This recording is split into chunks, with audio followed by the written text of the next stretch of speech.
Buenas tardes a todos, queridos amigos. Bienvenidos a más un ciclo de webinar. Hoy, en el séptimo encuentro, tendremos la presencia de Karin Fischer de Austria, que nos hablará sobre Neoliberal Networks y Latinoamérica, con la mediación de Sergio Morresi de Argentina. Los dos son colegas especiales con los cuales he tenido la dicha de trabajar en algunas oportunidades, sea en simposios, publicaciones y hasta la dirección de una de mis dirigidas, que aquí está presente, cuando hizo estancia de investigación en Argentina. Por ello les agradezco y espero que continúen. Y como de continuación se trata, les cuento que el octavo encuentro del webinar tendrá a Alfredo Sadfilio de Inglaterra, que hablará sobre a crisis geral do neoliberalismo, con la mediación de Daniel Andrade de Brasil. El noveno encuentro con Nilton Ota de Brasil, que hablará sobre neoliberalismo e subjetividade, con la mediación de Angélica Montes de Francia.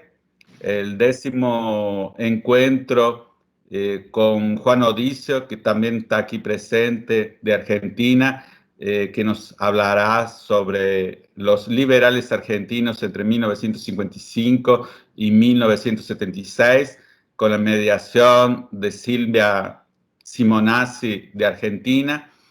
El 11º encuentro con Adam Fabri de Suecia, que hablará sobre neoliberalismo en Hungría, con la mediación de Andrés Reis de Brasil. Y finalmente cierra el 10º encuentro Hugo Busso de Francia, con su participación, construcción del Homo económicos neoliberal, racionalidad y deseo, con la mediación de Enrique Acevedo. Como podrán ver, la intención original de hacer un ciclo con participación de distintas partes del mundo y abriendo la temática del neoliberalismo a contribuciones de tinte más clásico y otras que abren nuevas perspectivas, está configurada y por eso les agradezco a todos ellos. Bueno, para no hacerlo largo, paso ahora a la palabra de Sergio, que es doctor por la Universidad de San Paulo, investigador del CONICET y profesor de la Universidad de Buenos Aires, dedicados a temas del neoliberalismo y nuevas derechas, especialmente en Argentina, quien moderará este encuentro. Muchas gracias a ti y a Karin. La palabra es tuya. Bueno, muchas gracias, Hernán. Bueno, bienvenidos a todos los que estén asistiendo. Mi tarea aquí es bastante simple porque es sobre todo presentar a una gran amiga y gran colega que es Karin Fischer. Karin Fischer, para quienes no la conozcan, es doctora en historia y además es socióloga, en los dos casos por la Universidad de Viena, en Austria. Actualmente trabaja en la Universidad Johannes Kepler, pero no sé si está bien pronunciado, pero bueno, la Universidad Kepler en Linz, en Austria. Viene trabajando desde hace muchísimo tiempo sobre el tema que va a hablar hoy, que es redes de think tanks e intelectuales de derecha, sobre todo neoliberales en América Latina, pero además tiene varias publicaciones importantes, entre ellas Clases Dominantes y Desarrollo Desigual en Chile, que lo publicó la Universidad Alberto Hurtado, el Manual de Estudios de Desarrollo, que publicó hace 4 años ya, Springer, Capitalismo en Transformación, que salió el año pasado por la editorial Edward Elgar, La desigualdad global y relaciones entre colonialismo y sistema de trabajo, que está en alemán, que salió por Mandelbaum también el año pasado. Y probablemente el público latinoamericano que la conozca, la conocerá por sus trabajos sobre think tanks. Uno de ellos salió publicado en la revista Nueva Sociedad. También por un trabajo sobre la continuidad del neoliberalismo en América Latina durante el tiempo de la llamada Ola Rosada, que salió en la revista Estudios y Pesquisas de América. Y son trabajos que ella hizo en correlación con Dieter Pleuel. Dita es un especialista, para muchos de nosotros fue la entrada a estudiar al neoliberalismo de una forma muy distinta a como venía siendo estudiada, no solo en América Latina, sino también en buena parte de las academias del mundo. Y yo justamente leí por primera vez a Karin en una colección que se llamaba, que ya hace tiempo, era el año 2004, 2005, una colección que se llamaba Una crítica a la hegemonía neoliberal, y que tenía esa mirada neogramsciana, que es la que Karin y todo el grupo que trabajan juntos viene sosteniendo ya desde hace un tiempo, y que me parece una de las perspectivas más interesantes para estudiar el neoliberalismo. No quiero extenderme mucho porque seguramente es mejor después, no sé si habrá espacio para preguntas, esto me lo confirma después Hernán, pero entiendo que es mejor escuchar primero a Karin y en todo caso después extenderse un poco más sobre algunos de los temas que ella va a desarrollar, o sobre algún tema tangencial que de aquellos que hayan leído el trabajo de Karin quieran abundar un poco más. Así que muchas gracias, Karin, por esta presencia, y cuando quieras comenzar. Muy bien, muy bien. Gracias por las bonitas palabras, Sergio, y muchas gracias a ti, Hernán, por organizar estos encuentros e invitarme. Me alegra poder contribuir con mi investigación, pero antes que nada quiero disculparme por no hablar español. Lo siento, pero mi español está bastante oxidado. Y no hay nada más terrible que conferencias o ponencias mal presentadas. Y me falta la elocuencia, ¿sabes? Y no podía hablar sin texto escrito. Y por eso vamos a cambiar el idioma. Let's switch to English.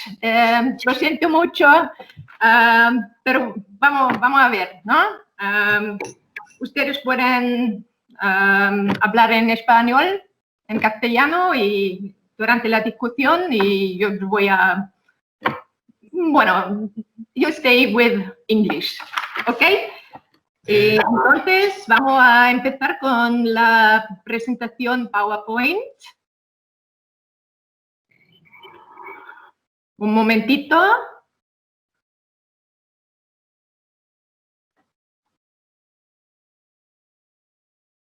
¿Está? No se ve. Ahí. ¿Y ahora? Demora un poco, tengan paciencia. Ok.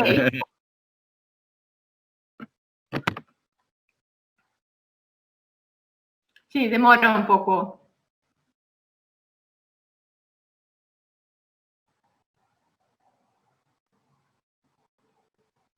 ¿Ahora sí? No, todavía, en mi computadora al menos todavía no. Ahora me parece que va a entrar. ¿Sí?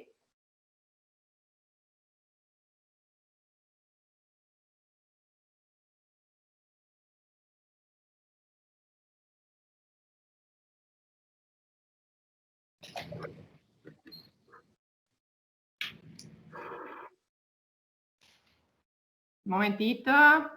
No pasa nada. No, todavía no. Pero es extraño, ¿no? ¿Ahora? Por ahora no. Ya. Ahora sí. ¿Ya? A ver, ahora sí. Perfecto. Muy bien, muy bien, muy bien. Muy bien. Entonces, empezamos. What can you expect from my charla, from my presentation? First of all, to introduce my subject, which is ideologies and ideas as a source of power. And then why studying think tank networks? And this is my subject, think tank networks. These are the redes I'm investigating. How to do this? Some remarks on theory and methods. And then I will present some empiric results from our studies on think tank networks in Latin America. Sergio has already mentioned Dieter Bleve from Berlin, who is part of this endeavor. So let's start. Redes del Neoliberalismo, think tank networks. What is a theoretical background? Maybe Michael Mann, a British sociologist, he wrote about the history of power, and he distinguishes 4 fields of power, which is the economy, economic relations, the military, and politics, political institutions.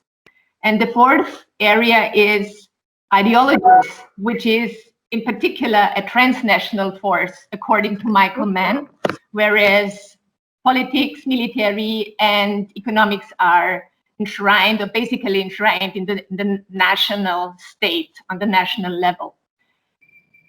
And what is interesting about Michael Mann and his theory of power is that ideological power unfolds in proximity to organizations, to institutions.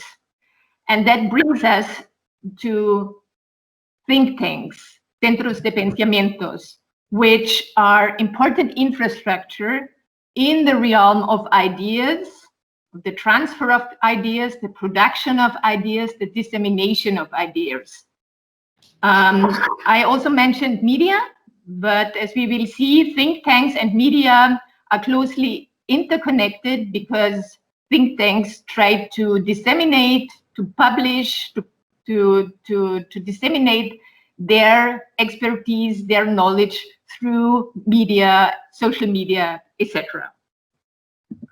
So what are think tanks? How can we define them? I would say you cannot define them properly, because think tanks, there is no typical think tanks. It is it is a very diverse universe.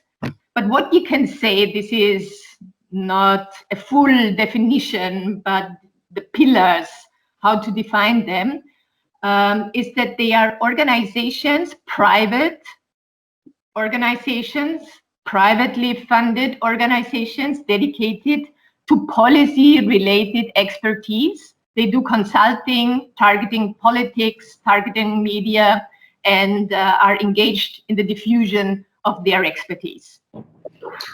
So they are situated at the intersections of academia, economic interests, politics, and media. And what is important here is already in the first line, they produce and disseminate policy-related expertise. So we are talking about partisan networks. And this is at the same time our definition, and an important point to stress, because research in the United States and beyond states that think tanks are responsible for expertise, for evidence-based expertise, as they call it. And our point here is to say most think tanks are policy-related, and they do not produce neutral, whatever that is, neutral knowledge or expertise. It is always policy-related, okay?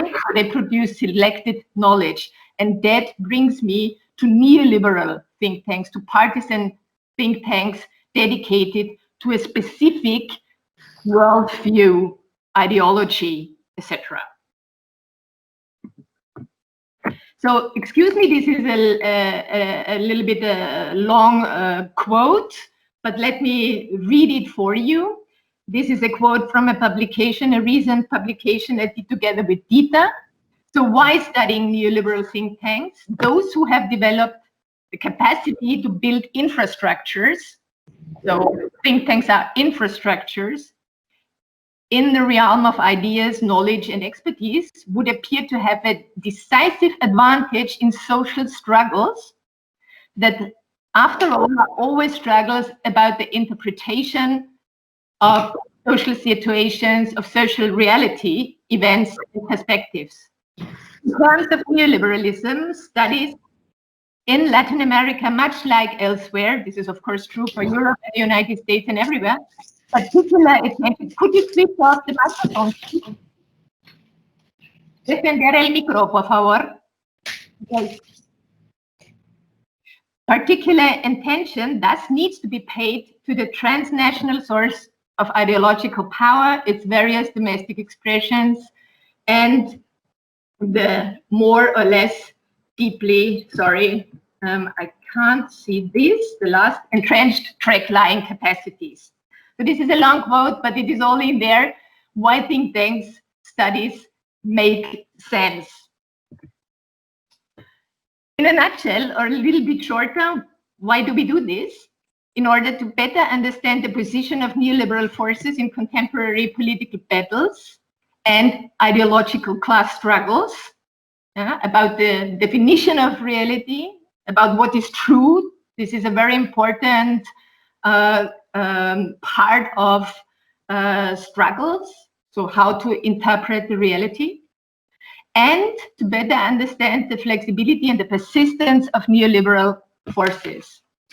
Sergio has talked about the Ola Rosada, and I think this is still a task to explain why the right and neoliberal forces in Latin America are still there, are strong. It is about the resilience and the persistence of right-wing forces. We have to explain that after 15 years of ciclo progresivo, why they are still here. And of course, this is only part of the picture, but I think quite an important part to look at think tanks and their activities. How do we do that? We define, again, together with Dieter Plewe, think tanks as networks. So going beyond individual case studies, individual organizations, individual think tanks, they are organized networks of related individuals, neoliberal intellectuals, think tank staff, think tank entrepreneurs, organizations, in our case, the think tanks, private research institutes, and ideas, worldviews, and storylines, how to interpret the social reality. So they create double bonds through both the think tanks and the individuals. And that brings me later on to the network perspective and network studies. So what is it about? It is about networked agency, activities, and capacities, transfer capacities to transfer knowledge into the media, into the wider public, and into academia as well. They share a common normative orientation and principles, but representing the varieties of neoliberalism. And I think this is also a very important part of our work, Dieter's work, to show that neoliberalism is not a singular, is not a pensée unique, like Bourdieu said, but that under the roof of neoliberalism, there are many different schools of thought. And think tanks are particularly important to represent this diversity. So we assume this is a particular strength of neoliberalism to be integrated by different schools of thought. So, as I said, how to study neoliberal think tanks, first of all, is to accept that this is a transnational phenomenon, so that transcends beyond national borders. Neoliberalism is a global movement, is a transnational movement, so we think that it is important to study these networks beyond individual case studies or borders. Although, of course, it is clear that it is important to analyze concrete policies in concrete places under concrete circumstances in specific political conjunctures, but to have in mind that they are transnationally connected, that it is important that there are transnational flows of funds, capital, ideas, people, etc. So to leave, so to say, the national container And we understand our studies in transnational networks also as leaving the methodological nationalism behind. This is just a short snapshot of the Atlas network. Atlas, most of you know this organization, founded by Karin Fischer, a very prominent think tank entrepreneur at the beginning of the 1980s. And this is a snapshot, actual snapshot from the website, from the Atlas website, showing their interconnected think tanks around the world. So you can see Latin America and the Caribbean can count on 99 think tanks supported by the Atlas Foundation, or let's say part of the Atlas network. And you can see that, yeah, well, the United States is still leading the ranking with 155 institutions, neoliberal institutions. Europe is close and Latin America is not far behind.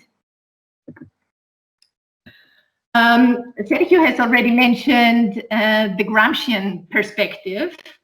And I think this is a very, very important thing to stress.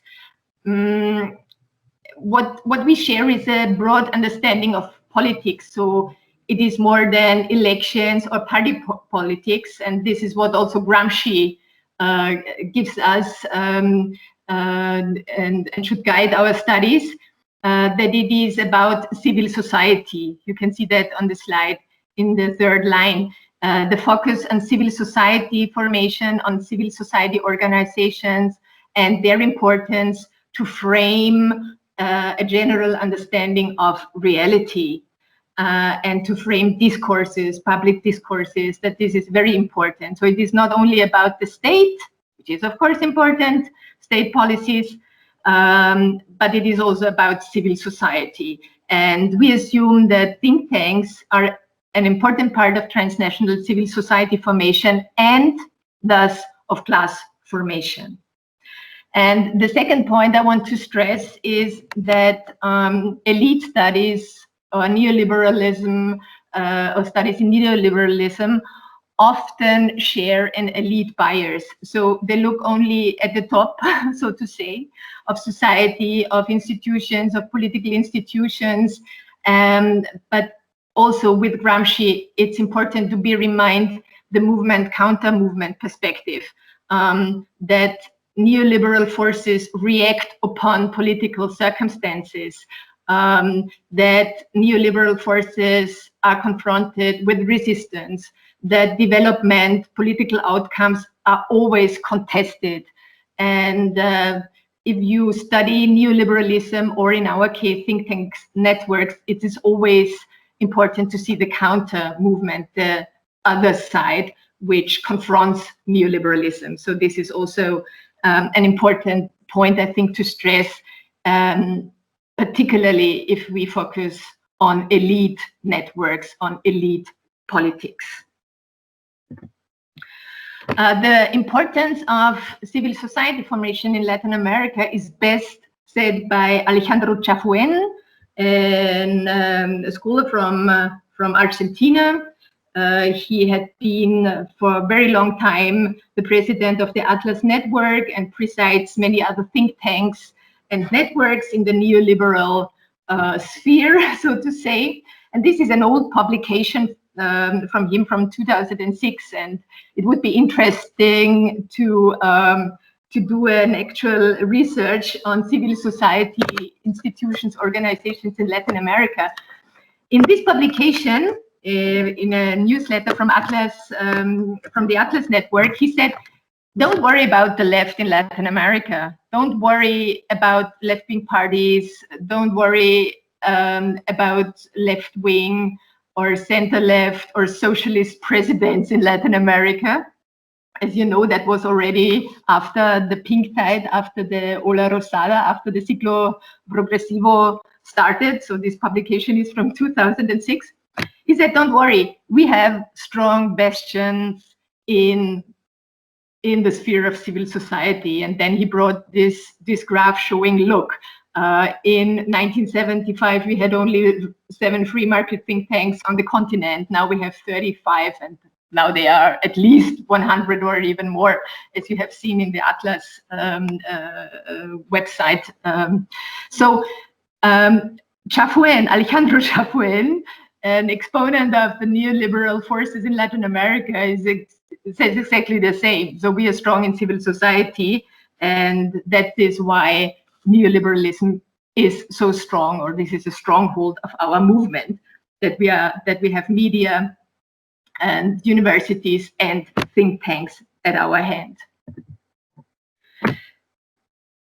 Third part, how to study neoliberal think tanks. Some remarks on methods before I will present you some empirical insights from our studies.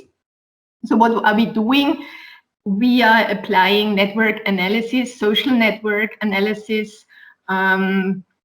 If you are not familiar with this kind of methods, it is about ties and nodes between persons and organizations, which you can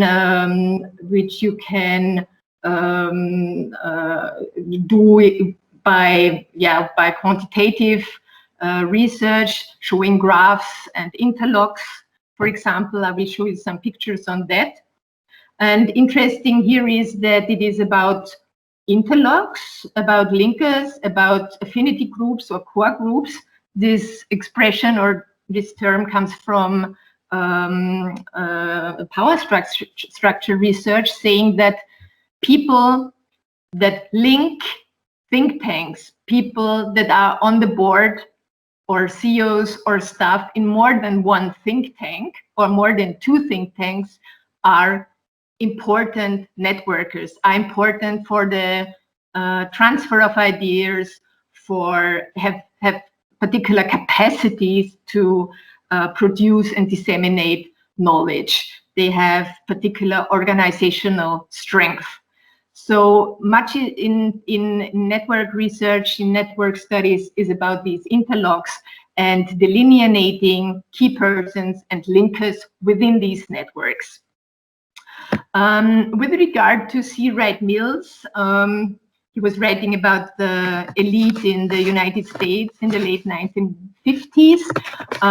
He coined the term power elite. We adopted that term for think tankers, for prominent think tankers, for this core group of think tankers, and call them a knowledge power elite of neoliberalism. Again, it is important to see that they are transnational linkers in most of the cases. So they link national think tanks, but are extremely well connected, interlinked on a transnational scale with important transfer capacities. And here you have again the media, which is very important and overwhelmingly in private hands in Latin America, as we all know from Argentina, from Chile, and many other countries. And to transfer their knowledge, their expertise, their worldviews into politics and the academia. As you can see on the top, we also talk about collective biographies of people. I don't know if you know the term prosophography. I think it is a very special term, and I'm not quite sure if we should use it. But what is important here is that it is not about simple network analysis and showing graphs, static pictures about interlocking functions and directorates.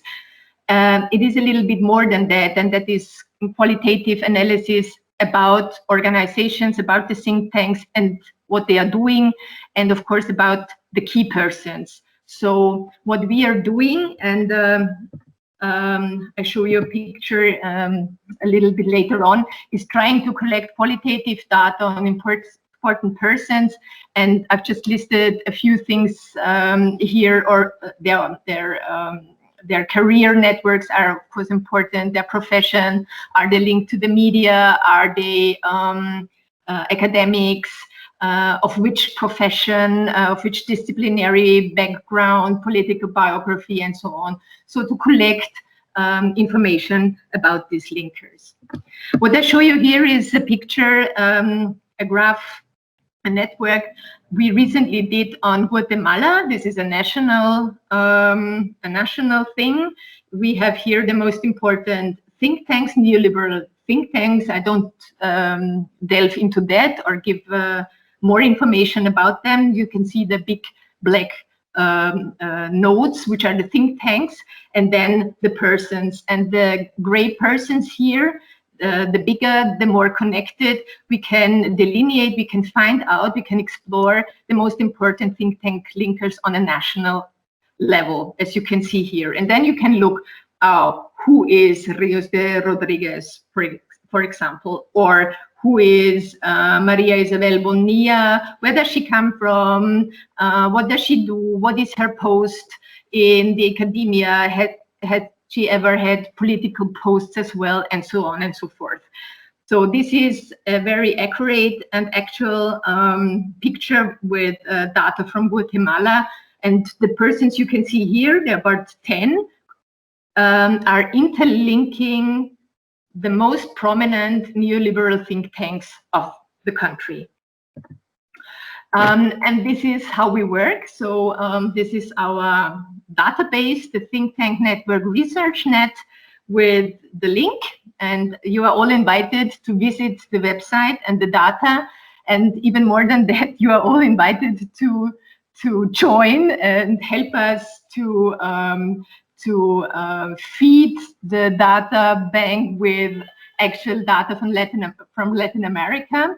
And here you have Dita, my colleague, who is doing research with me, and the two guys, Moritz and Werner, who do technical support and are very important to have this thing going. So please visit the website and please contribute. I'm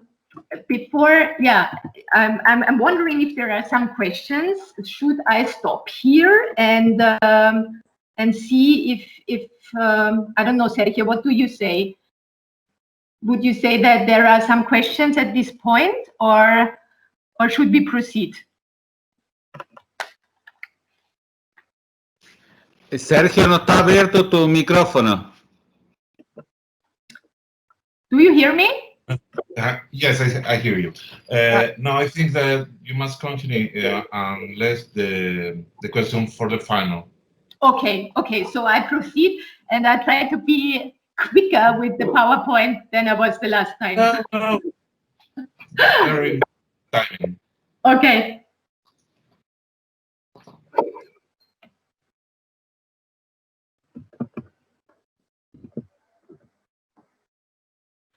It's always the same. It does not. Karin, it's not very quick. I can't see the PowerPoint anymore. Yes, but now you should see it. Okay. Yeah. Okay. So I proceed.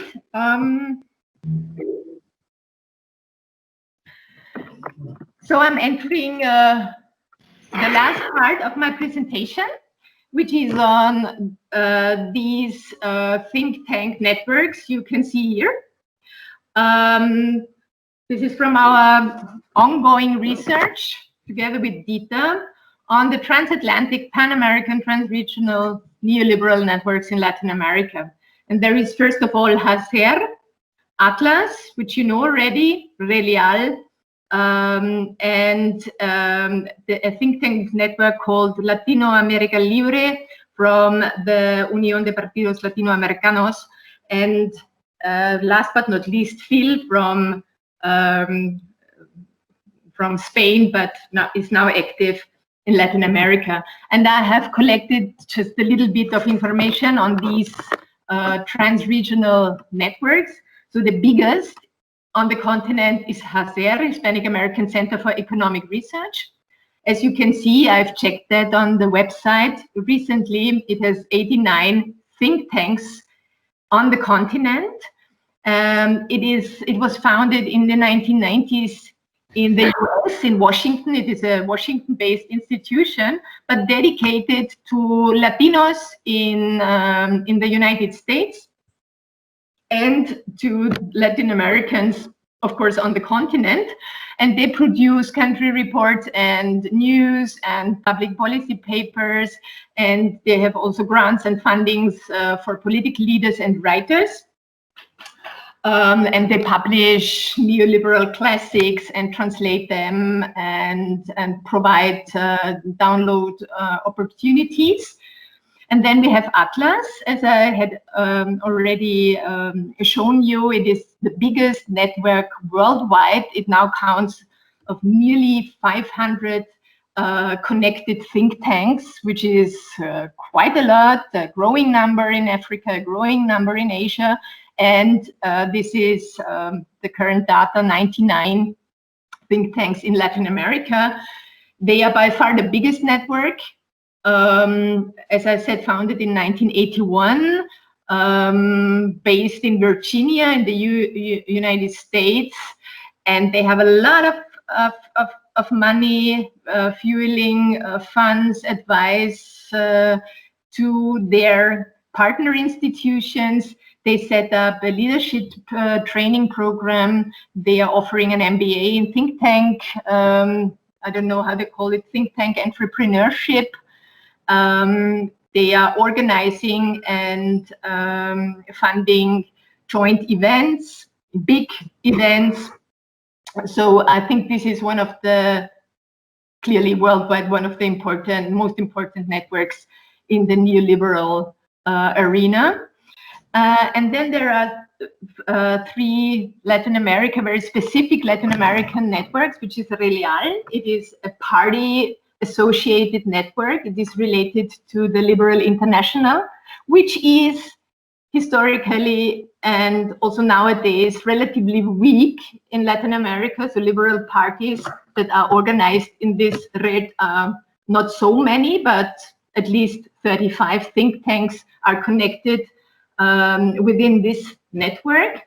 And then we have, as I said before, the Madrid-based Fundación Internacional para la Libertad. It was founded by Mario Vargas Llosa, and his son Alvaro is I think now the president of FIL. The head office is in Mexico, Ciudad de Mexico, and there are 24 think tanks associated with this trans-regional network, besides Spanish and German institutions. And last but not least, there is Latino America Libre. This is more or less the counterpart to Relial, and connected to the International Democrat Union with 17 think tanks, associated think tanks. And the UPLA resembles right-wing parties, from center-right to neoliberal right to the far right. So Sergio Pro is also Argentinian Pro party is also part of UPLA, and also Arena and other far-right parties. And this is what we investigate. So how are these networks constructed? How are they interconnected, and who are the key persons, and what are the most important storylines of political activities? And this is a picture from a recent publication made by our colleagues from Think Tank Network Research database. And I don't know if you can see this properly. The lines are quite thin and light green, but in the middle you can see our networks. This is data from 2016. And then you can see the big number of think tanks interconnected within these networks. And this is another picture showing quite the same, but in another way. The 5 networks, the little dark green node below is also, of course, this is FIL, I think, a network, and then the interrelated think tanks. What can we say about these networks? Here we have a table where you can see the number of think tanks on the continent, data again from 2016. And what is interesting here, I'm moving from the organizations to the individuals, to the think tank staff, the number of individuals affiliated with these think tanks. And you see in sum that we have 1,350 individual persons that are affiliated to the more than 100 individual think tanks on the continent.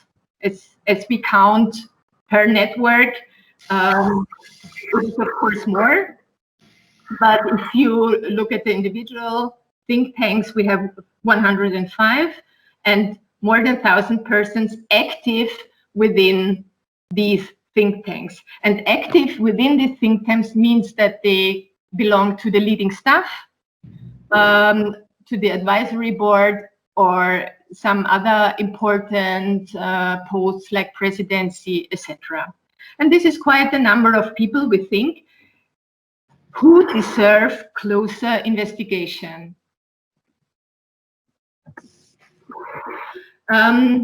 I hope this is clear. You can look at the PowerPoint in more detail. If you are irritated by the big number of 2,560, as I said before, this is the count. This is the result if we count all the memberships in all the think tanks. But in fact, it is 1,350 people we assume to be part of a neoliberal knowledge elite, people that are producing and disseminating neoliberal expertise and ideas. So what are our findings from our investigations on these networks? First of all, in general, think tanks date back to the 1950s, and this might be a little bit surprising because we associate maybe think tanks to the 1980s, to the Washington Consensus, to the debt crisis, to structural adjustment programs. But in fact, think tanks date back to the 1950s, mostly funded and founded by entrepreneurs and big companies, closely associated with entrepreneurial organizations. But the bulk, and as I said before, Atlas had been founded at the beginning of the 1980s, in parallel to the international debt crisis. The honeymoon, so to say, or the ascendance of think tanks entering concrete politics was, of course, in the 1980s, during and after the debt crisis, formulating or helping to implement structural adjustment policies. They are united by a normative worldview, by shared principles, by neoliberal fundamentals like free enterprise, individual freedom, limited government, rule of law, etc. But, and this is important to say, they represent a variety of neoliberalism. So neoliberalism is a plural ideological force consisting of different schools of thought, which is a particular strength, we think, of neoliberalism, and think tanks are exactly representing this plurality of neoliberalism. So we have some that are more on the Austrian school of economics, others are more with Milton Friedman, or others with Buchanan and public choice. So they represent quite a diverse universe of neoliberal ideas.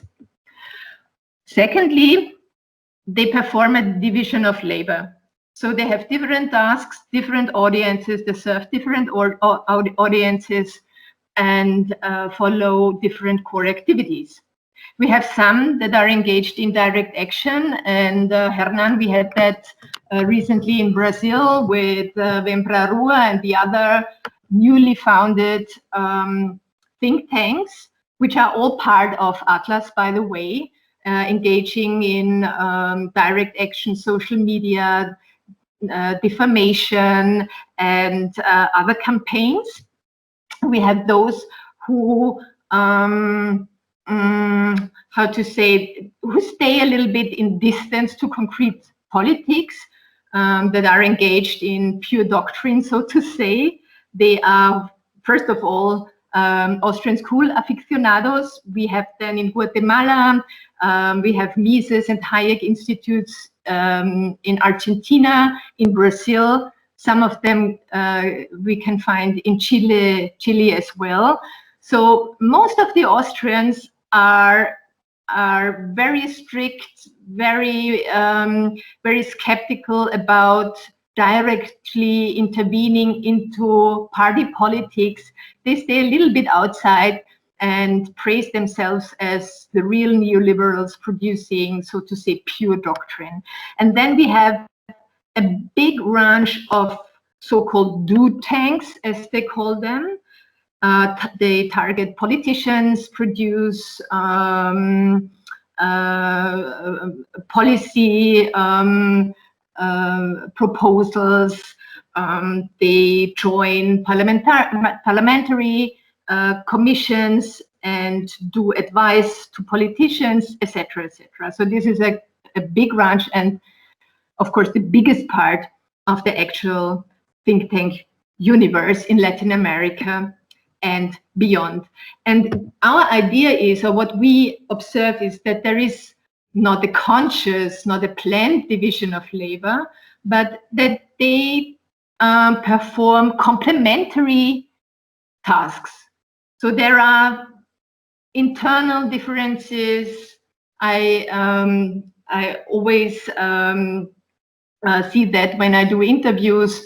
The Austrians are a little bit away from those in the do tanks, saying that they are too pragmatic, and the people who are doing advisory say that the Austrians are, or the Austrian aficionados are a little bit strange or too radical.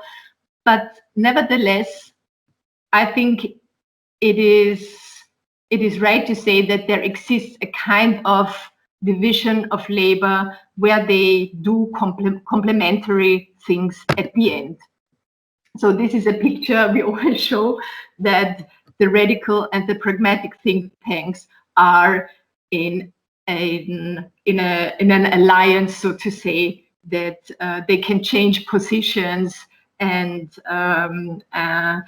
they are doing that. They are in the same boat, so to say. They have the same targets. They have the same overall perspectives, and this is to change the order in a neoliberal way. To conclude with the findings concerning think tanks, what we found out is an overlap between Relial and Latino America Libre, the other network close to political parties. And this is interesting to see that that think tanks cross party lines. So the political parties stay apart, but the think tanks connected to the networks, they cooperate. I think this is quite an insight from the Latin American situation, that there is competence, so to say, between the parties, but beneath the parties, the think tank infrastructure, the networked think tank infrastructure, they cooperate. And these are the findings with regard to the people, to the think tankers, to the think tank entrepreneurs. What we found out in nearly every case, it is the Montpellerin society. There is an E missing, by the way. Society, Sociedad Montpellerin, that the members of the MPS are the key linkers. That is true for Argentina, this is true for Brazil, this is true for Guatemala, and this is also true with regard to the networks. So these people are part of a neoliberal knowledge elite that links national and transnational networks. They are predominantly men. There is one woman in Venezuela who is linking 2 or more think tanks, but we always detect the usual suspects, so to say, and I think you know them better than I do. Sergio, your Argentinian fellows, Alberto Venegas Lynch, who founded ESIADA, the business school in Buenos Aires. Bon Giovanni Savino Chapuen is originally from Argentina as well, and Ricardo Lopez. I named just 2 from Peru, Vargas Llosa the Younger and Enrique Gersi, Ian Vasquez, and Carlos Alberto Montaner, for example. He's exiled from Cuba. So these are just some names, some MPS members who always pop up if we look for key linkers in the networks. And this is a picture showing the MPS members. They are the light gray nodes, and the size of the light gray circles grows with the number of think tank positions. And you can see that most of the linkers, most of the nodes here are light green, and these are the MPS members. I'm coming to the end. This is one of my last slides. There is a lot to do, and I already invited you to join us in the Think Tank Research Network initiative and to help us to collect data and update our database. I think this is a quite important task to do, to gather data on think tanks in order to do the quantitative studies I have shown you, so network studies, and combine it with qualitative studies on concrete practices, on concrete actions, agency of think tanks in concrete countries, so we have, of course, the case studies, but then we have the network approach, and that's why we need the data. You can see it on the slide. I'm already getting a little bit tired, but I will manage to present the last point, what is extremely important in my view, because we are not really satisfied with the network analysis we are doing. I mean, it's a nice work and it's important to do, but they are static pictures, and it is important to draw a line, a bigger time frame, to do network analysis over time, over an extended period.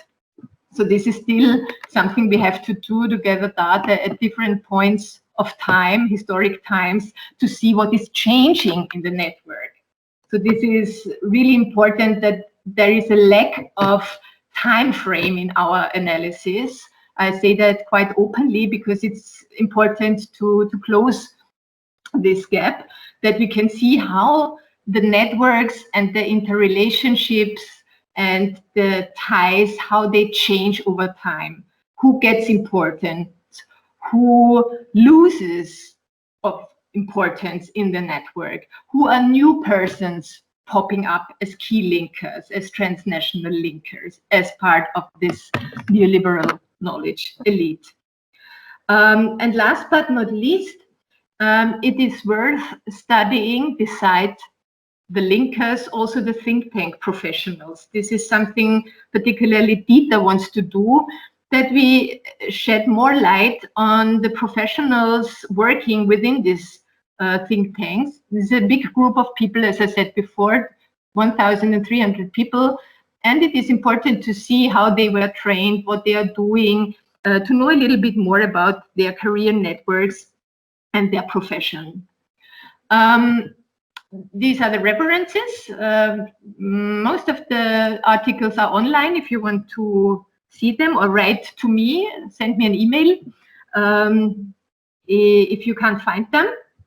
And I want to say thank you at the end. And again, you will find the link to our database, and please get involved. Thank you very much. Thank you very much, Karin. Bueno, muchísimas gracias, Karin, por esta presentación. Bueno, yo me anoté varias consultas, pero en principio están todos invitados. No sé si aquí, este programa yo es la primera vez que lo uso, así que no sé si es fácil que alguien, como se suele decir, levante la mano de modo virtual, pero entiendo que podemos hacer eso simplemente abriendo el micrófono. No de todos, pero les pido por favor que, por ejemplo, ahora veo que Julián lo abrió, entonces él podría hacer una primera pregunta. Lo que, si no les parece mal, podemos hacer es hacer 2 o 3 preguntas juntas y ir dándole tiempo a Karin para que las vaya respondiendo. Hacemos una primera tanda de 2 o 3 preguntas y en caso de que tengamos tiempo, un poquito más, si la podemos aprovechar. Ok. Sergio, ok, gracias. Y sí, pueden levantar la mano como ya viste y también pueden escribir por el chat, que es esa cosa que está al lado de la mano en la... puedes abrir el chat y ver ahí. Okay. Bueno, entonces por esos 2 lugares se puede hacer la intervención. Sí, sí, también si Karin abre la cámara, así la vemos. Yo la veo. Ah, la estás viendo. Qué extraño, yo no la vi. Bueno, algo ha pasado en el... Bueno, entonces, ¿la estás viendo? Perfecto. Sí, entonces, si les parece, empezamos con una pregunta de Julián y una vez que termine, hacemos una segunda pregunta de alguien y si no, haré mi pregunta yo. Julián, cuando puedas. Karin, ¿español o English? ¿Qué prefieres? Tú prefieres español, ¿no? Para mí es mejor en inglés, claro. ¿Prefieres en inglés? Okay. Okay, so I'll go ahead in English. First of all, thank you very much. This is an exciting presentation. I've been following your work and Dieter's for a while. And actually, Dieter was here in the University of Alberta, Western Canada, 2 years ago. So, you know, I'm a big fan of yours. I have 4 questions, but I'll try to be as brief as possible. The first one, would you mind telling us more about the varieties of neoliberalism idea that you introduced here? Because it is quite novel, quite interesting, and perhaps you have some kind of classification, some kind of taxonomy of the different kinds of neoliberalism that you could share with us here. My second question would be about the key linkers that you just mentioned by the end of your presentation. I noticed, I'm not surprised, but I'm kind of pleased that some of the names that you mentioned there are also the authors of the neoliberal bestsellers that I studied. I made a presentation a couple of months ago, and in particular, Álvaro Vargas Llosa and Carlos Alberto Montaner. They are the authors of very successful books that are distributed throughout the Latin America and the Spanish-speaking world. So I believe that this kind of deserves another layer of investigation, considering their editorial activity, especially, for instance, these 2 guys, they are the authors of the Noticias del Nuevo Idiota Latinoamericano that you probably know. Right? My third question dash comment has to do with another network that you didn't mention, I didn't see in your graphs, that is called Caminos De La Libertad. This is a network that is led from Mexico, sponsored by Ricardo Salinas Pliego, the owner of TV Azteca.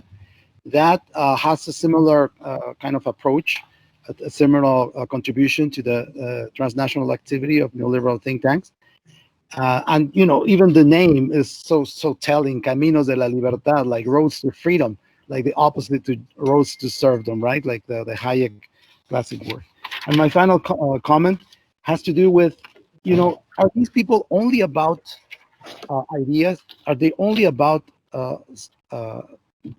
propagating a neoliberal vision of the world, or there is also some kind of self-interest in what they are doing? In other words, is there a layer also of exchanging influence for business purposes, a layer of corruption, a layer of, bringing water to their own streams, also involved in this, in their think tank work. Thank you.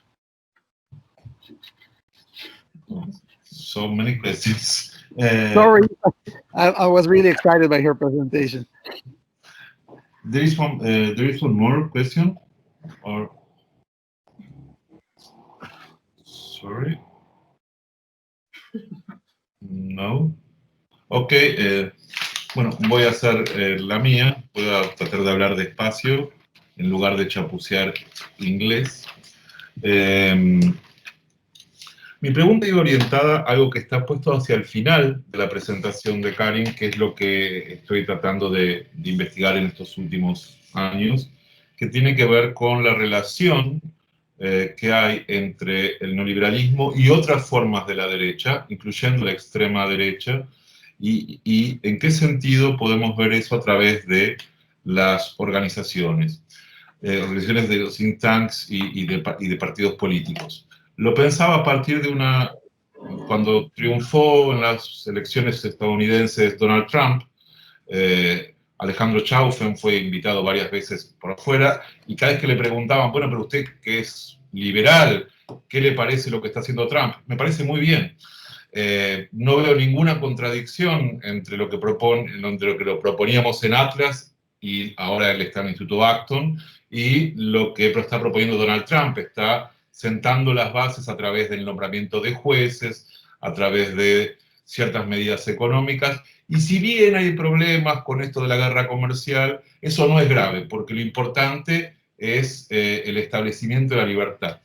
En ese punto, perdón que sea tan larga la pregunta, la pregunta central sería, ¿qué lugar ocupa hoy la idea de orden jerárquico, de mantenimiento del orden, digamos, del capital, en las visiones de estos think tanks neoliberales? Pensando lo más globalmente posible, si reflejan este espíritu ecuménico de unificar derechas o todavía se mantienen por carriles separados, en tu opinión.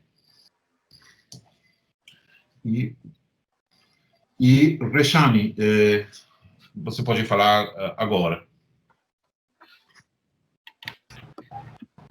Opa.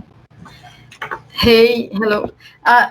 Pensei que era o Hernán antes, mas tudo bem. São dois comentários bem rápidos. Primeiro, parabenizar.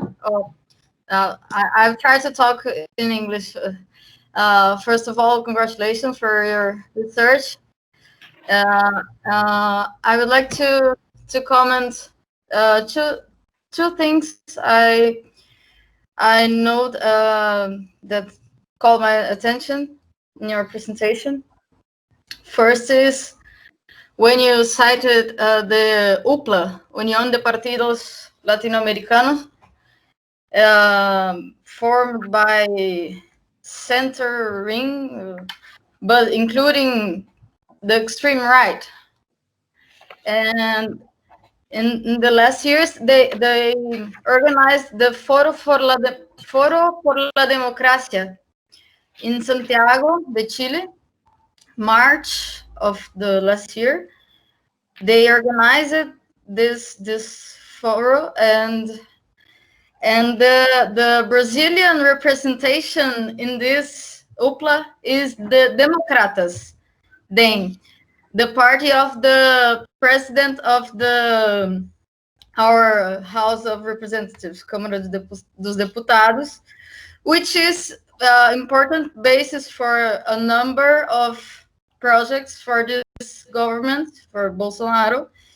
And how if you agree that this could mean a kind of fusion between this liberal right, not so liberal, I would say, because Democratas comes from the old dictatorship part, the Arena. But this is the comment. Thank you. Si les parece a todos, lo dejamos ahora a Karin ir respondiendo en el orden que ella le parezca y hasta donde ella le parezca, porque fueron muchísimas preguntas. Karin, cuando puedas. Okay. Antes, disculpa Sergio, un recado de la organización, que llenen un formulario. Los organizadores gustan que llenemos formularios. Se ve que es nuestra principal razón de ser en el mundo académico, llenar formularios. Entonces, más uno. y bueno, y después quedo lista para otra pregunta, comentario, ¿está? Chao, chao. Okay. Karin, adelante. Okay. Thank you very much. And again, sorry that I speak English. It's horrible. I know. I will practice. I have to speak better Spanish in order to be part of your network. Anyway, I proceed in English, and thank you very much for your questions. First of all, the variety of neoliberalism. This is, in fact, something that Dieter Plehve and Mirovsky and many others have strengthened during the last years. In the publication, in the book on the Mont Pelerin Society, The Road to Mont Pelerin, and all they are doing is about that, showing that it is a very diverse field of schools of thought, of thinkers, of theoretical paradigms. And the roots are in the 1947 gathering of the Mont Pelerin Society in Switzerland, where they all came together after the Second World War, after the big devastation, and to renew the neoliberal spirit, and where they coined the term neoliberalism and so on and so forth. And all the prominent people, I have shown the picture on a slide, all the prominent people of neoliberalism joined together, joined there, from the order liberals from Germany, the French, the Friedmanites, Milton Friedman was there, a whole group, a bunch of people, which who had different meanings, different theories, different paradigms, but they joined together to create something new. And they knew they had to do something new in the aftermath of the Second World War and of the big economic crisis of the 1920s and of the 1930s. And if you read the statement, the mission statement of the Mont Pelerin Society, the important thing is that they also thought about the role of the state in a new way, because it was no possibility to go back to a liberal thinking of the 19th century after the collapse of the world economic system in the 1920s and 30s. So they renewed the state, the position of the state in the economy, among others. And this gathering was very important because they had the impression, and that was the zeitgeist of this time, that they were under pressure.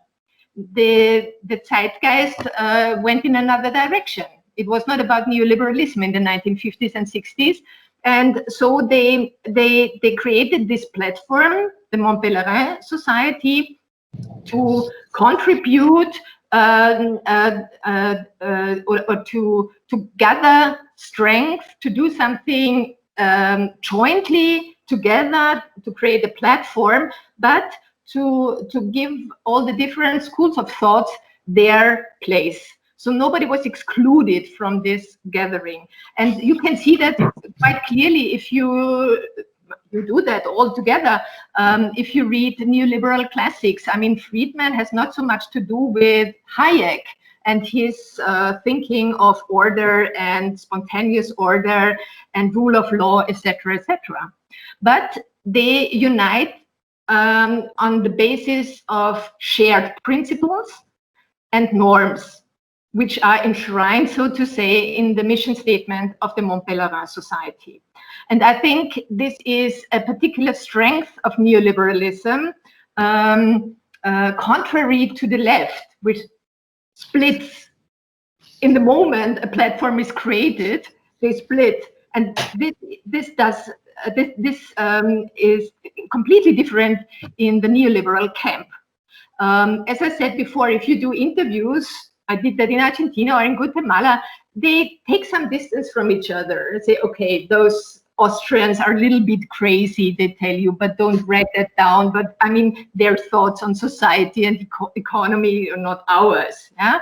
So we engage more in practical policy, and we orientate ourselves to, I don't know, Friedman and his monetary theories, etc., or Posner or others, or Stiglitz, because they are more hands-on and deliver concrete recipes how to deal with economic problems or political problems, like privatizing the state or deregulation or privatizing social systems, etc., etc. So there is some distance between them, but they don't split, and they stand on a common platform.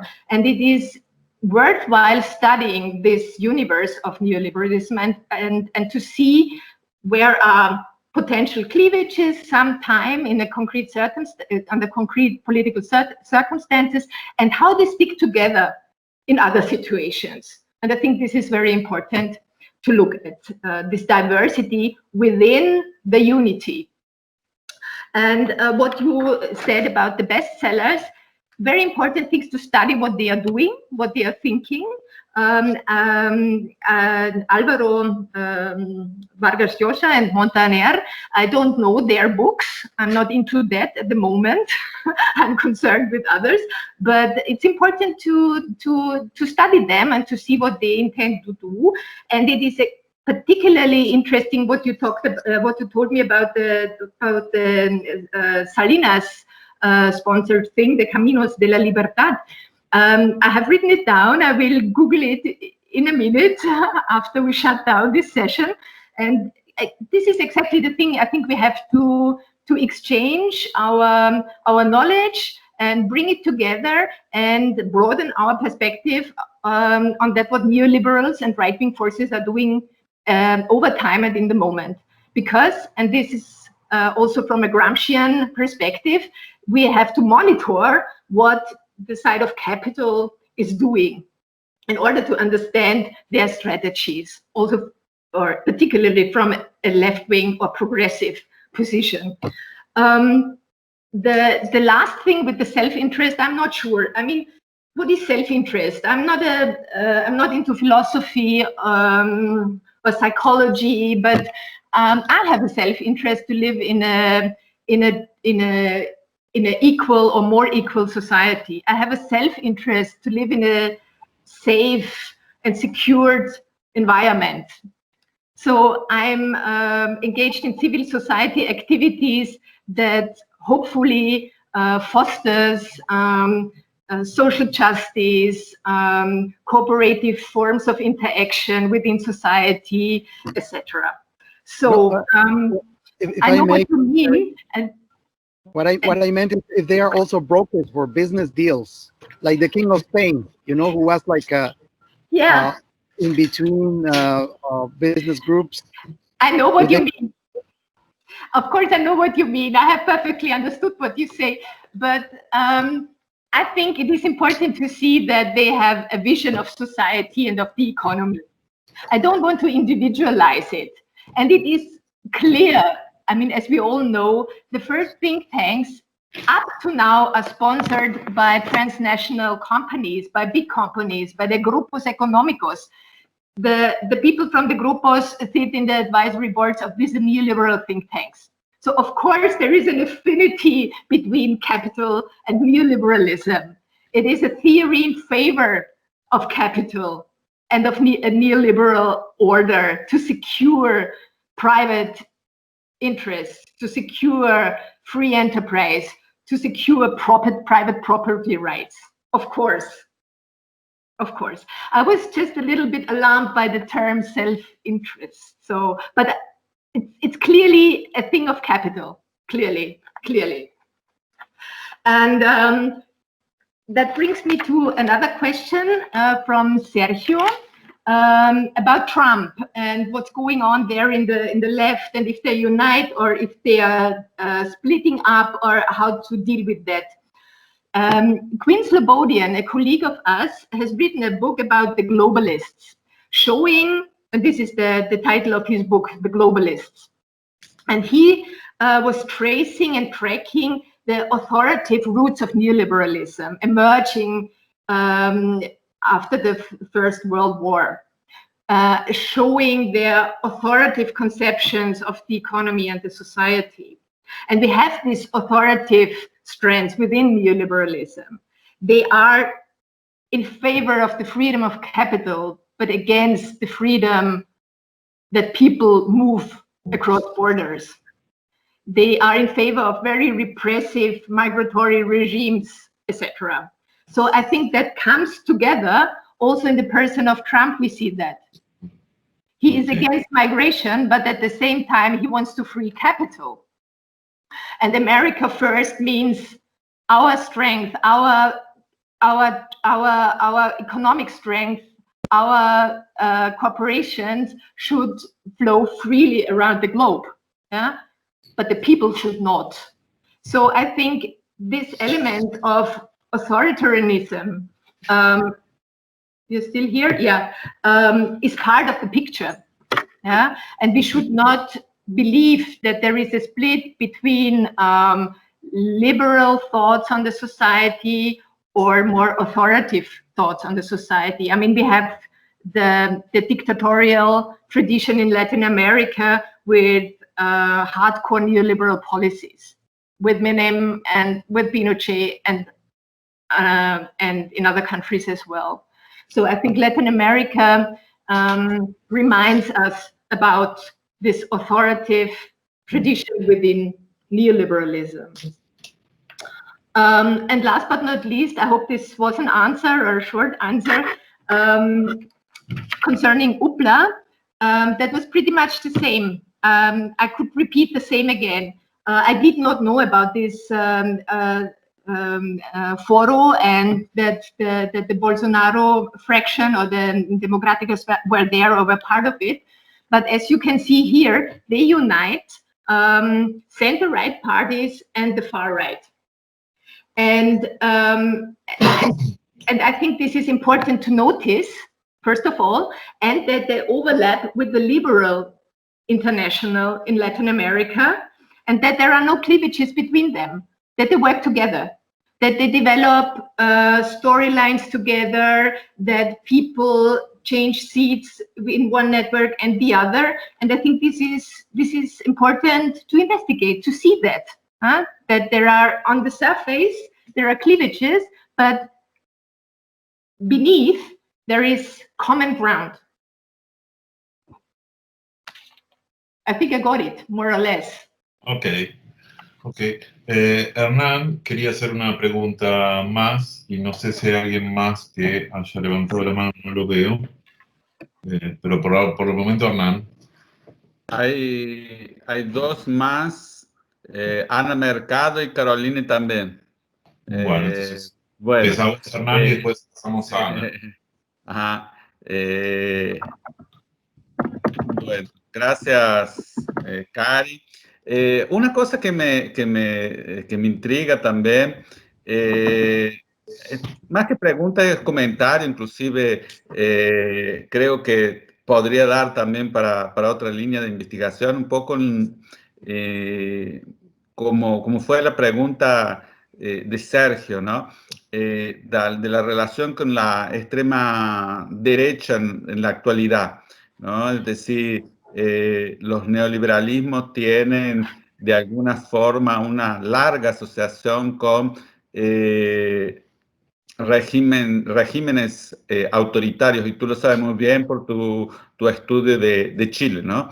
De todos modos, mi pregunta o mi comentario va más para el lado metodológico, porque en una de tus slides mencionabas de que el estudio era con núcleos duros, ¿no? Y medio como que nosotros sabemos que sobre los núcleos duros del neoliberalismo. de todos modos dicen que el diablo está en los detalles, es decir, está en las cosas, en las filigranas.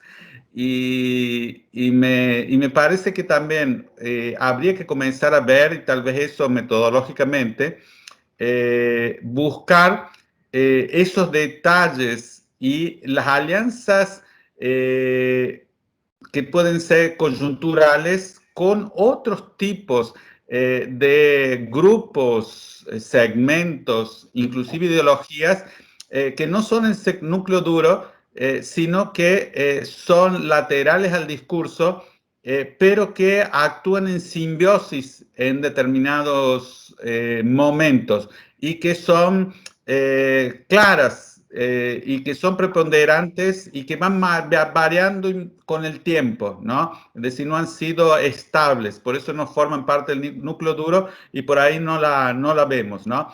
Pienso, es decir, los autoritarismos en la época de las dictaduras de Argentina, Brasil, Chile, Chile por supuesto. Posteriormente, gobiernos democráticos que se tildan hoy de populistas, ¿no? Pienso Collor de Mello, Menem, Fujimori en su momento. Es decir, son alianzas, no son núcleo duro, pero sí constituyeron agrupamientos que tuvieron vis a vis. Y más actualmente esas alianzas de derechas o de populismo de derechas, como se dice, ¿no? Entonces, un poco que si puedes reflexionar acerca de eso, porque me parece que también forma parte a la sutileza del análisis del debate. Gracias. Pero, Hernán, ¿por qué Fujimori no es un núcleo duro? ¿O otras que mencionabas? No entiendo eso. No, es que no son núcleo duro, sino que son personas que se agregan, digamos, como neoliberales, pero no formaban parte de ese núcleo duro y salen coyunturalmente okay. y salen en ese sentido. Okay. Our research is on think tankers, think tank entrepreneurs. The people you mentioned, the people you mentioned are politicians. Yeah, okay. And one interesting thing to do is, of course, to investigate the links to the other spheres I mentioned at the beginning with Michael Mann.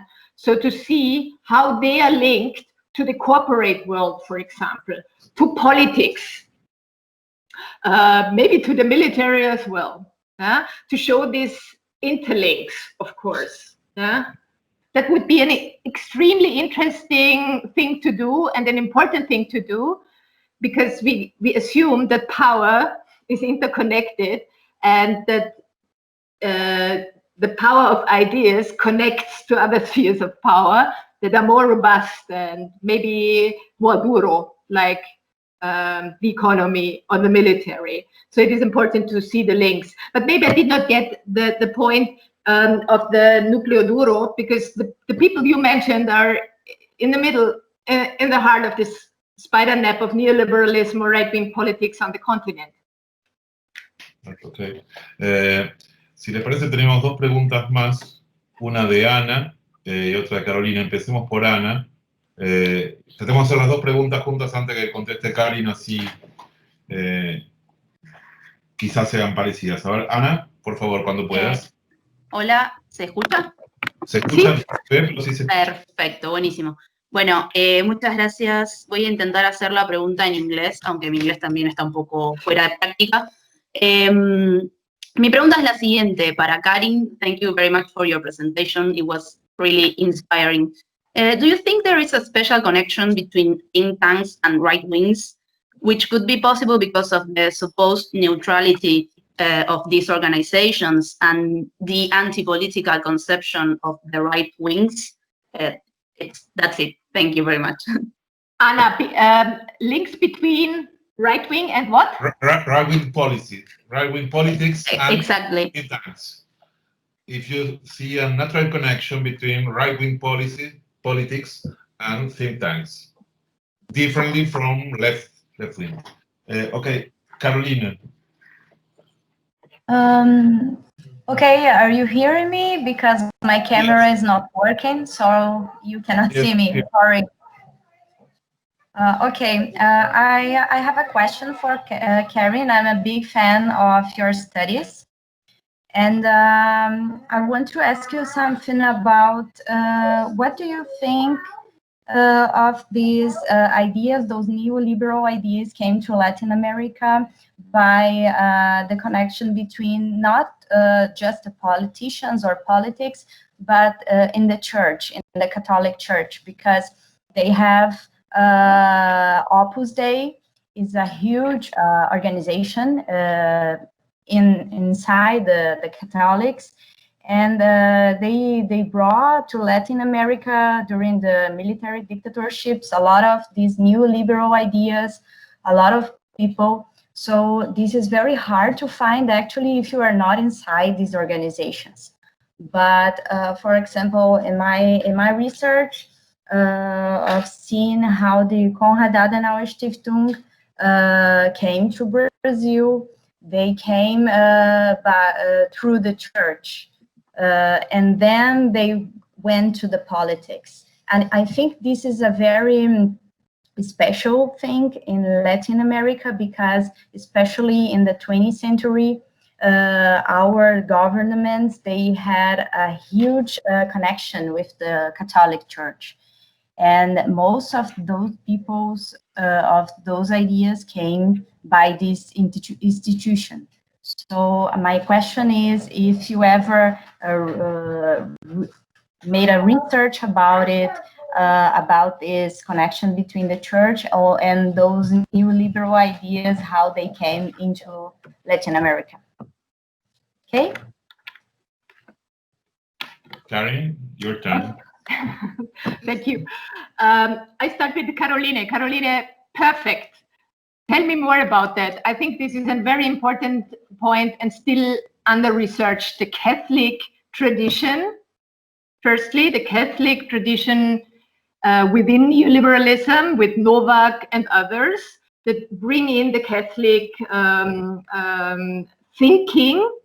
I did some work on Guzman in Chile, who also combined a very conservative and ultra-conservative Catholic thinking with neoliberal principles.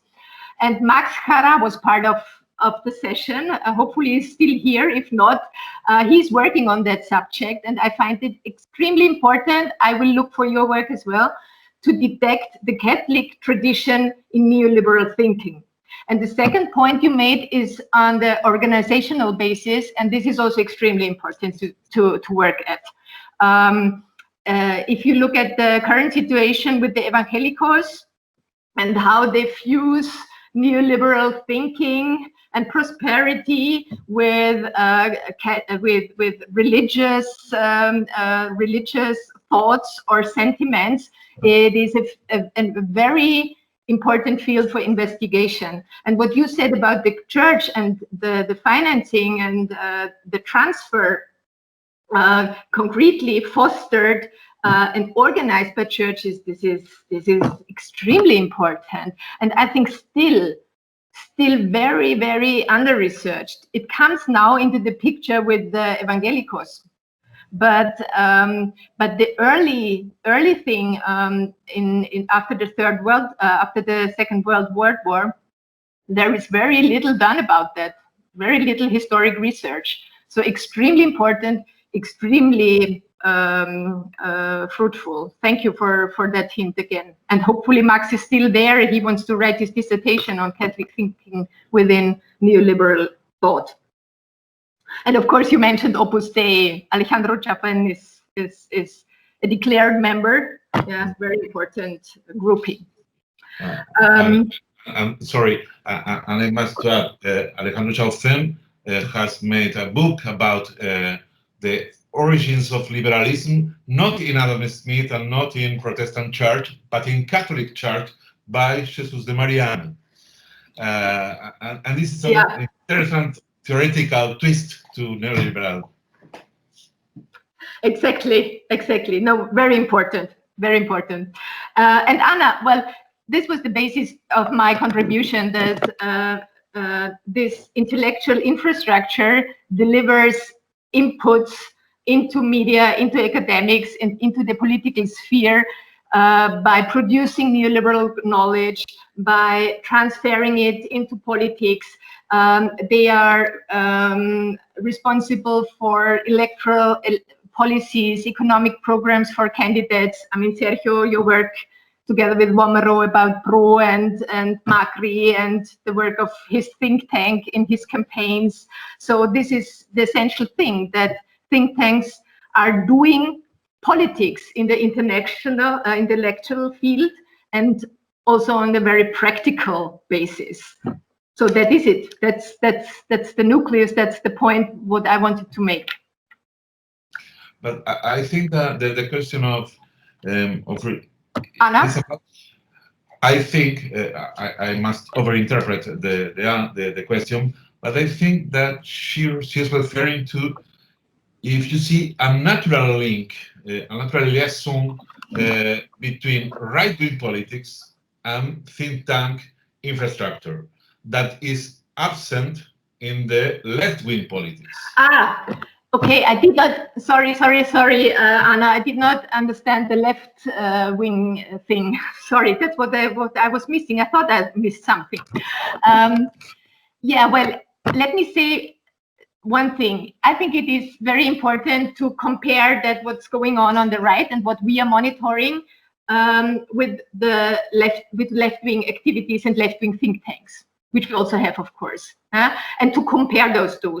We just started to fill in data on left-wing organizations, left-wing think tanks into the database to create this kind, or to enable this kind of comparative research. And what I think this is important, also in a Gramscian sense, and also in terms of methods, to compare, to be able to compare what are those doing, what this side is not doing, or not in that way or so. Yeah? And I think we have pretty much the same on the left-wing side, but I'm not a specialist in this area. But it is maybe a specialty in Austria and Germany that the left-wing parties or the political parties have their think tanks. They are state-sponsored. And of course, the think tanks, the centros de pensamientos of the left-wing parties are fueling the political parties and their members with ideas, programs, policy papers, etc. So if this is, I mean, if this is also true for Latin America, I don't know that. I know some left-wing think tanks in Chile and what they did for the Bachelet government, for example, when they started to create progressive think tanks. But the idea, I suppose, is pretty much the same. But the right-wing infrastructure is much more robust because of that was said at the beginning, because they dispose of much more money, they have much more funds and at their disposal than the left, obviously. Yeah. ¿Hay alguna otra pregunta? Yo no sé si hay algo que hago mal en este programa que no veo cuando alguien levanta la mano. Sí, Sergio, yo levanté la manito ahora. Anfitrión tiene esa ventaja, tiene el sartén por el mango, como se dice en español. No, quería recordar que sí, que hay una variante muy grande de alianza con la izquierda, más por falta de alternativa de lo que realmente una cosa más ideológica, ¿no? Pero pensemos, la concertación chilena es un caso. También Fernando Enrique Cardoso venía de la teoría de la dependencia, y en el caso europeo también tenemos Tony Blair en Inglaterra, y también varios casos en el neoliberalismo de los países del ex bloque soviético, ¿no? Es decir, no solamente ha habido alianzas con la derecha, sino también ha habido con la izquierda. Inclusive aquí en Brasil, el último periodo de Dilma Rousseff a contragusto, tuvo un ministro más o menos enrolado de lo que sería el neoliberalismo. Inclusive tenemos que ver que también el propio Lula tuvo, en el caso de su presidente del Banco Central, un ancla más o menos media pragmática, pero bueno, también en ese tono, ¿no? Entonces, por eso decía, pero de todo modo ha variado. Hoy digamos que la izquierda se ve como claramente anti-neoliberal, pero en una época, tal vez por falta de opción o por exigencias que le imponía el mercado, estuvo alineada, ¿no? O algunos grupos. Si no hay otra pregunta, yo quería aprovechar la presencia de Karin para hacer una pregunta más, si no les molesta, aprovechar que tenemos todavía unos poquísimos minutos, pero quería preguntarle dos cosas. Una tiene que ver con cómo están encarando en el grupo, en la universidad, o en realidad que después es un poco más de una universidad, cómo están encarando eso que ella nos comentó al final acerca del trabajo cualitativo sobre los think tanks. Lo están pensando, un trabajo cualitativo por biografías individuales o por redes o por organización. O sea, ¿cuál es la unidad de análisis que están pensando para este trabajo cualitativo? Esa es una pregunta muy, muy técnica, simple, pero que me interesa mucho. La segunda, te quería pedir una reflexión acerca de esto que decía Hernán sobre el final, acerca de lo que parece ser el fin del neoliberalismo progresista. Hasta la crisis de 2008, pero quizá un poco más en el tiempo, se siguió pensando en un neoliberalismo culturalmente, digamos, capaz de maridar, to join forces, con una visión culturalmente progresiva de las sociedades. Y eso parece estar hoy por hoy ausente. Hoy el debate parece ser entre un neoliberalismo muy fuerte y unas visiones culturalmente reaccionarias, sin que haya ningún otro espacio para el planteo de alternativas. ¿Y cómo están viendo esto ustedes desde Austria y en general desde Europa, mirando no solamente a América Latina, sino cómo están mirando este fenómeno global? Una opinión, digamos, no tiene que estar basada en ninguna evidencia empírica, simplemente una reflexión sobre eso, si nos pudieras dar. Okay. Well, first of all, concerning your methodology question regarding the methods, I would say do both. Okay. I mean, the best thing you can do, in my view, is to do a triple analysis, a triple network analysis, combining ideas, organizations, and individuals, persons, and put that together. And the more information you can gather in a thorough way, the better it is, the thicker the package. And there is so much to do. I mean, you can look at discourses in the media, what think tanks are present, what storylines are transnationally distributed, etc., etc. There's a lot to do.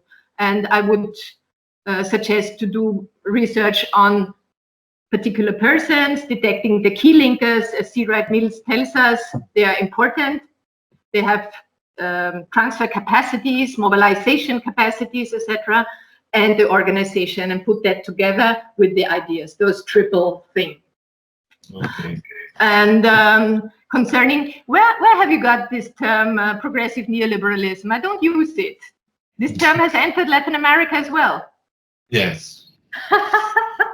No, I don't like that term at all, but I know what you mean. You mean, yeah. But if you look at the new right in Latin America, Piñera talks about indigenous rights. They have opened up towards subject matters that were usually conquered by the left or by progressive forces. He talks about gender and women's rights.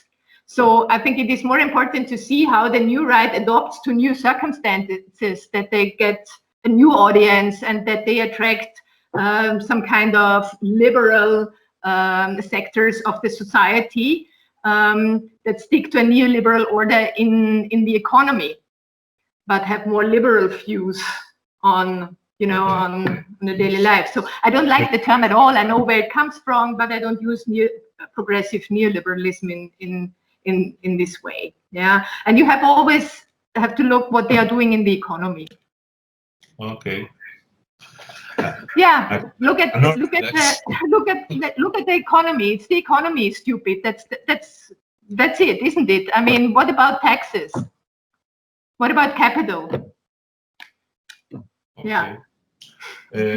Bueno, si les parece, les agradecemos a todos. No sé si hay tiempo para una brevísima pregunta, si alguien tuviera algo con lo que no puede irse a su casa sin preguntar, pero si no, yo creo que es, a menos que Hernán me diga lo contrario, porque ya estamos llegando a las 2 horas y me parece que Karin nos ha hecho un gran favor con esta presentación tan clara, que queda disponible para YouTube. Les recuerdo a todos que después Hernán nos va a pasar el link donde va a estar esto subido para que aquellos que hayan llegado quizá un poco tarde puedan ver bien la presentación y detener el PowerPoint donde lo necesiten.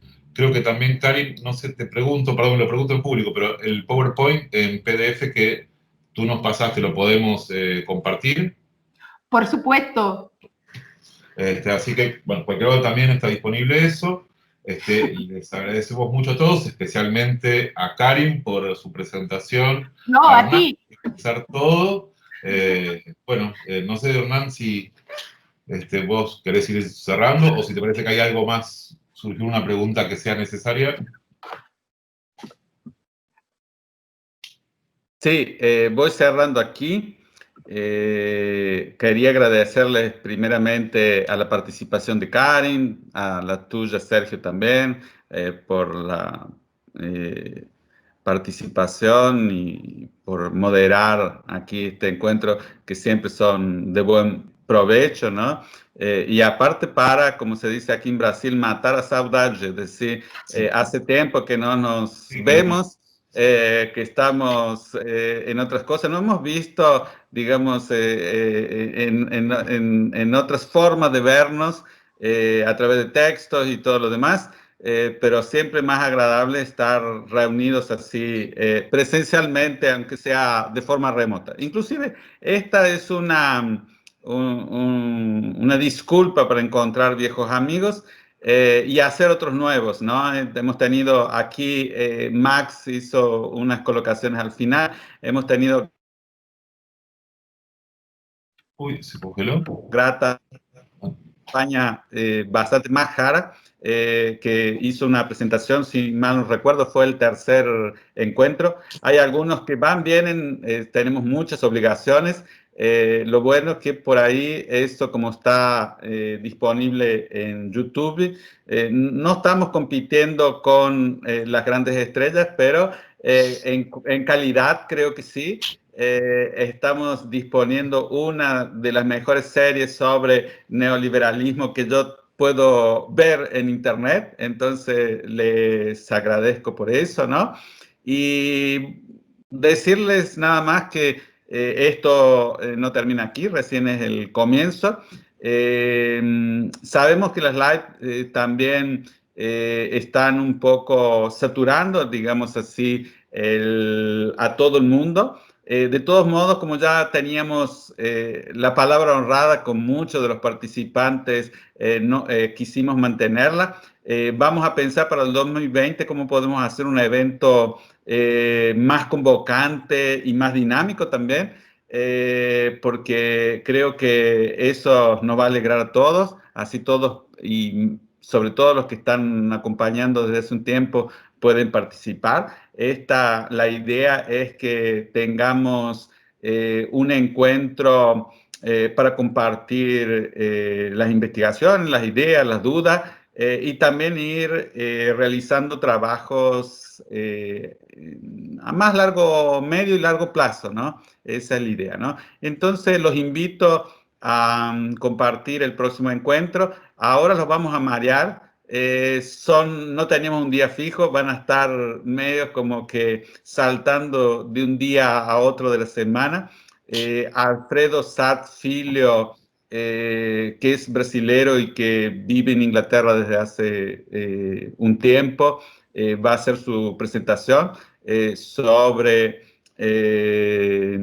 la crisis general del neoliberalismo, y va a estar mediado por Daniel Andrade, de la Fundación Getúlio Vargas, aquí brasilero. Inclusive, otra de las cosas que tenemos es que un webinar que además de ser transnacional está siendo transdisciplinar, ¿no? Porque tenemos representantes de muchas disciplinas y eso también enriquece el análisis, y por eso le agradezco nuevamente a Karin, a Sergio, a la presencia de todos ustedes aquí, y a que nos van a asistir, ¿no? Entonces, hasta la próxima.